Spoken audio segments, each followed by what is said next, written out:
Well, I'm here with, say your name and your title. Erica De La Cruz, and I'm the Wish Coordinator at Make-A-Wish Foundation. With Erica De La Cruz, and she's the Wish Coordinator, like she just said, here at the Make-A-Wish Foundation. And thank you for seeing me, Erica. You're welcome. This is for my comp final. So if I could just ask you a couple of questions. Sure. How has social media changed your position and what you do? Well, I actually do our Facebook page. So that's something, at first it was like, should we be on Facebook or not?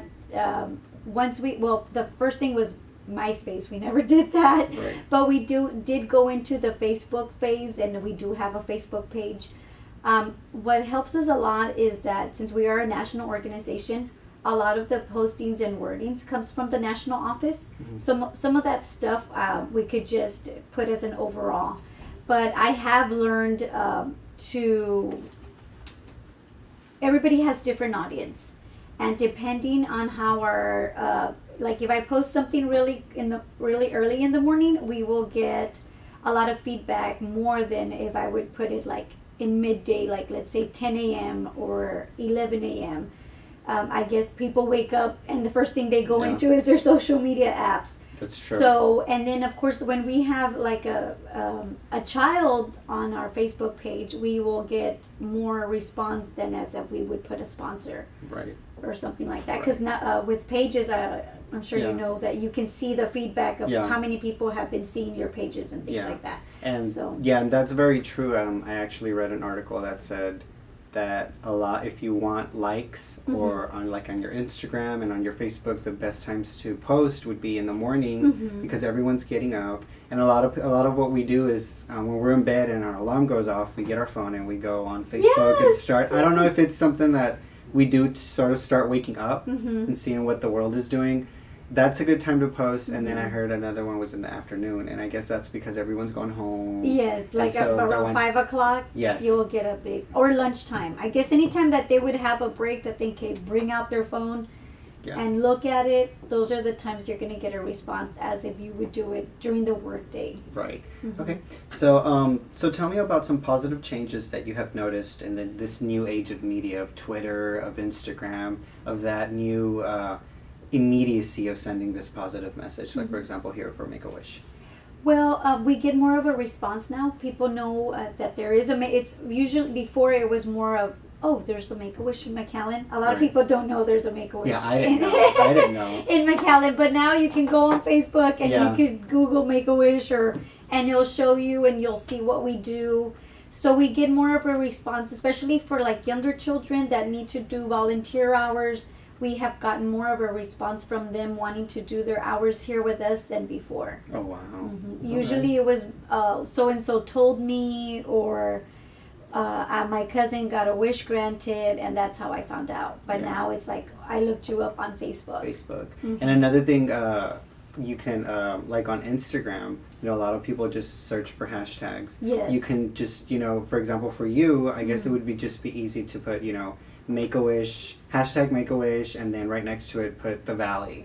So anyone searching in the Valley can immediately see that picture. So it's real easy to find what you want, and then a lot of other things that you're not looking for. So okay, so those are some of the positive. What do you think are some of the negatives? Some of the negatives. Sometimes people post things that shouldn't be posted on our page, so I have to go back and delete those things. Sometimes we'll post a picture of a child and then it's happy thoughts, you want good positive thoughts, but then you'll have someone that might say, my son got a wish granted and he passed away. And so that, it might be, it is a fact, and it's a fact of life, but for parents that we're wanting to reach out to, or parents that are waiting on our list to get a wish granted for their child, for them to come across that thinking like, oh my goodness, yes, my child can pass away. Right. So. And that's actually a really good point. I was reading this article, I don't know if you saw, about the NYPD, where they've been known for being overly aggressive. So their social media department started this My NYPD hashtag on Twitter, asking the citizens of New York City to send pictures, to tweet pictures of themselves with, NYP's finest. And it took on pretty much a life of its own. People started sending pictures of, of the NYPD, like, being very overly aggressive. And that's all that they were tweeting back. So it totally backfired on them. So I guess in this new age of social media, we really don't have a control over it. We don't. When we put something out there, it's pretty much out there, for the mercy of anyone. So it's kind of scary. It's very influential, but it's also kind of scary. Okay, so has there been a time when you experienced the local media influencing the community? Or like what you do? Like if you post something, have you seen it maybe transcend and influence something else?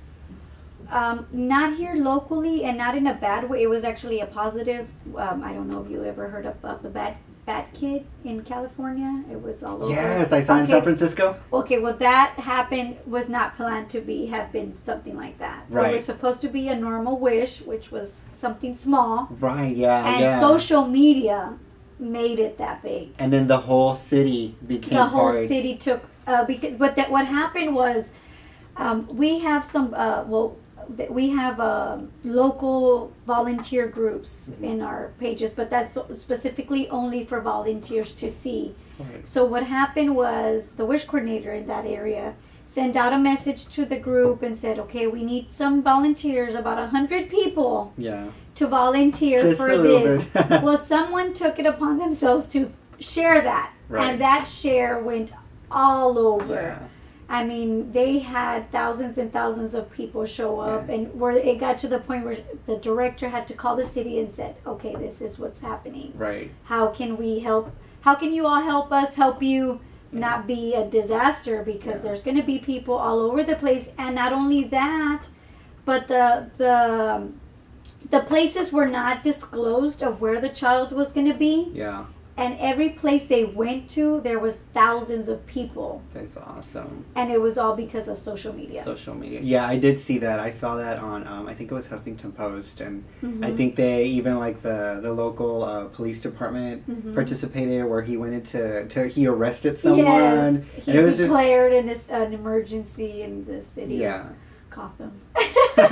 Yeah, that is true. Yes. That's awesome. Okay. So, but I mean, it's helped out in that way, and it's taken off in something like that was totally out of control. That's awesome. So, how would you say someone who is in, for example, myself, I'm a PR/advertising major, and I'm in the comm program at UTPA. How would you say, what do they have to do to work in an organization like this one, in a nonprofit or any type of corporate type of job? How would they go about getting a job in, representing the social media of that company?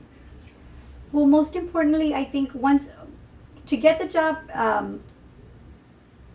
first of all, you have to be yourself. You have to be wanting to do something like that, especially in an organization like ours, not being nonprofit. It's not an organization where there's a lot of money for PR. The PR has to bring in the money. Right. So mainly knowing what the organization does, taking it full force, and not just saying like, oh, this is what I do. It's more like, I enjoy what I do. If you don't enjoy it and you don't understand the mission, and the mission is not in you, it's going to be very difficult to go out there and talk on TV to other people. I mean, sometimes I've done interviews with Channel 48 in Spanish, or Telemundo. Yeah. And to talk to somebody on TV and tell them, this is what we do, and they're showing pictures of these children, and sometimes they ask me, how can you do that? How can you work with children that are sick? And I'm like, I'm not going to be able to cure that child. I'm here to help them grant the wish, help them provide awesome time, whether it's at Disney World or a computer. We have to try to convince them that this is not a last wish. Right. This is something fun for the family. These are great memories if something were ever to happen to that child. Okay. Mm-hmm. So for someone, let's say if you're hiring someone, what kind of qualities do you look for? Very outgoing, of course, very cheerful. someone that gets along easily with others, can speak in public, of course, can speak in front of anyone and express what our mission is. And not only that, but have to be able to speak to kids. Right. And having to speak to kids with Make-A-Wish, that's very difficult, because how can you tell a child, there's children out there that are really, really sick. Right. So you have to find ways to talk to them, and it's easier to talk to adults.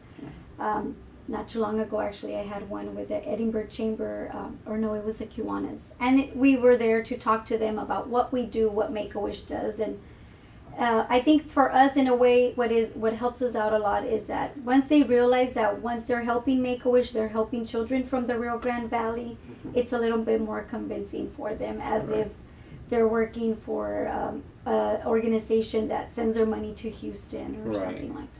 Okay, awesome. Well, I really appreciate you seeing me, and I think what you guys do is awesome. Not a lot of people do that, and thank you so much for your time. You're welcome.